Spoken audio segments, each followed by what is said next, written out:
Hey, let me check in with chapters 14 and 15 of the Glass Hotel by not Hillary, Emily St. John Mandel. That Mantel thing, Mantel, Han, Emily St. John Mandel. Mandel, not Mantel. All right. So yes, let's skip all our little intro stuff about the Glass Hotel and the Ponzi scheme and Vincent falling off the boat and all that stuff and all the various victims of this Ponzi scheme. Chapter 8 is not chapter 8. Chapter 14 is very short. Is The Office, where indeed 10 years later, the secretary indeed, as predicted, got the greatest cocktail party story ever about recounting her time with John Arcades. We list various other people in that office, the office chorus, all their kind of stories of, like, whether they went to jail or whether they just had, like, they cooperated so thoroughly that they basically got time served.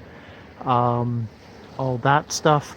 The one guy who got away, who took off to Mexico, living under an assumed name, and is perhaps the most imprisoned and fearful of the lot, because he's always waiting for them to catch up and knowing that someday they will catch up and he will be busted. So in some ways he is the worst off of the lot there.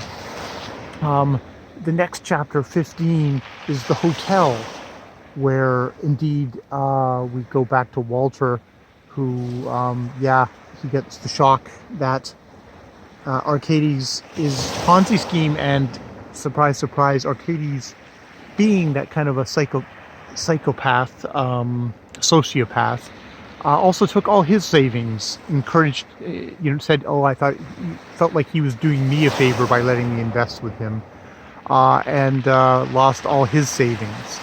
But the big thing with him is the hotel gets shut down. Like, it had been basically running at a loss for about 4 or 5 years. Anyways, I think Arcades was just using it as profitable to him, because it was using it as a hunting ground for the rich people that would stay there, that he could bump into and talk into doing investing all their money with him.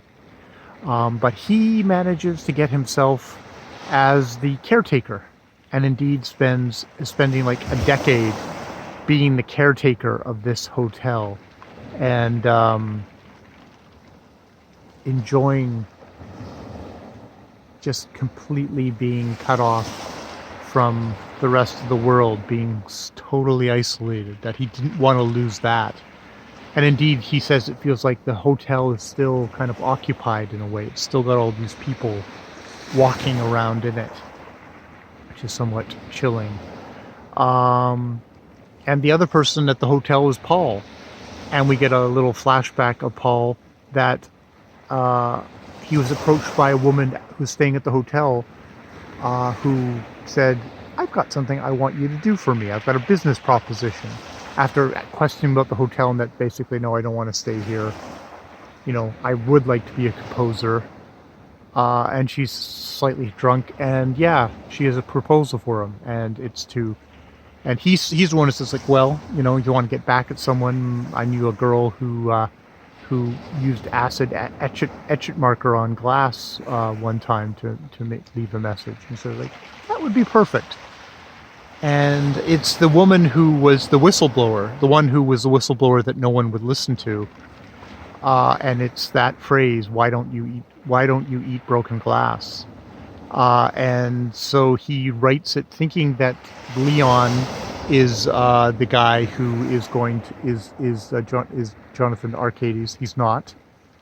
And so he does that, and he does get, we know from the rest of the novel that he gets turfed off, and he goes off, and he does his thing. And he did see Vincent in the audience. He looked up and saw her in the audience, and expected, like, he waited a couple of hours before he left, kind of worried that she was going to buttonhole him outside, and then worried that she was going to come to a further performance past then, but she never did. And ever since, he's had all these kind of conversations trying to justify to her in his head, try to justify to her why he took her stuff. Like, you never used it. You know, I'm not stealing from you. I just needed something to kind of do that, and it led to his success, led to him making all these collaborations with other video artists and stuff like that. And he has this conversation with her, with the whistleblower woman. I think it's Emily. And she knows, she can see that he's an addict, that he's got a little baggie in his thing. Like, she's got that, you know, she knows. And that he looks terrible, that he hasn't been slept for days. And yeah, he's been a high functioning heroin addict for the last 10 years. And after talking to her, he kind of settles down on the street somewhere in Edinburgh.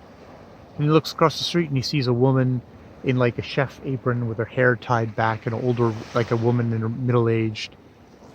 And it's like, is that Vincent? And then she disappears. And it's at that moment he finds out later that Vincent went off the ship, that she died, as far as we know. And you know, it's like, was that a ghost? Was that just a hallucination? You know, because he's still very much a drugged out dude. And yeah, that's where we leave that story. And then the next part is called Vincent in the Water, and I guess I will get to that next, because that's the very last thing. Ending at the end, as well as at the when we started at the beginning. This is a very carefully structured novel. Watching it, you know, we've got we started with Vincent in the water. We're ending with Vincent in the water.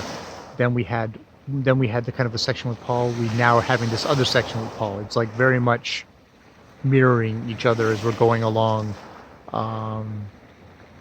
Yeah. So it's Emily St. John Mandel.